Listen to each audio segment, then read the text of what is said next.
Northeast Vision Plan lising ani nimfu taret ki drafta Chin State of Manipur Haina Pallakhiba adu LAIBAK THIBANI AMADI NUNGNANGNINGAI oi Haina Manipur PRADESH Congress Committee ki President MEGHACHANDRA na PHONGDORAKLI Guwahati gi Rajiv Bhavan da pangthokpa pau gi mifam amada wafam asi phongdokladuna mahak na hai haukiba tha tara mari rom asida Manipur asi mai hongna chaktuna leiringaida asigumba thawong asina maram oiraga irang asi chawthorakpagi maram ama soidana oirakani leibak asigi Prime Minister amasung Union Donor Minister na achakpa maida gi heibagi thawong asi khudakta lepkadabani Manipur da ahumrak hakthengna laktuna irang asigi fibam yengsinkhiba opposition gi leader Rahul Gandhi na Prime Minister da Manipur da chattuna irang asi loisina bukhona biu haina tha asigi tara manga da taksin khiba laikrabani adumoinamak Prime Minister na ngasi fawba Manipur da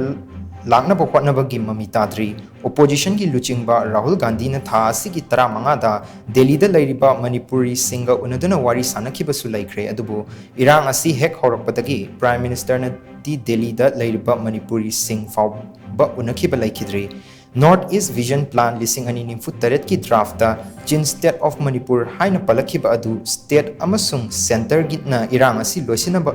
lokhat liba kongthang ra haibasi achoba wahang ama oiri hiram asiga mari leinana Prime Minister no official notice ama thoktuna Manipur daki Chin State semloi amadi Manipur gi apunba saktam kaheloi haina miyam da thazaba pigadabani Donor Ministry na draft toba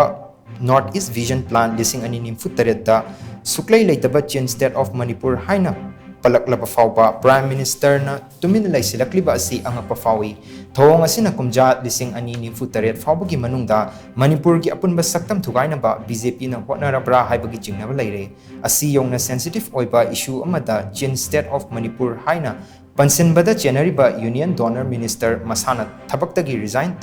tawzaroi dabagi maram leite haina su mahakna makatana phongdokhi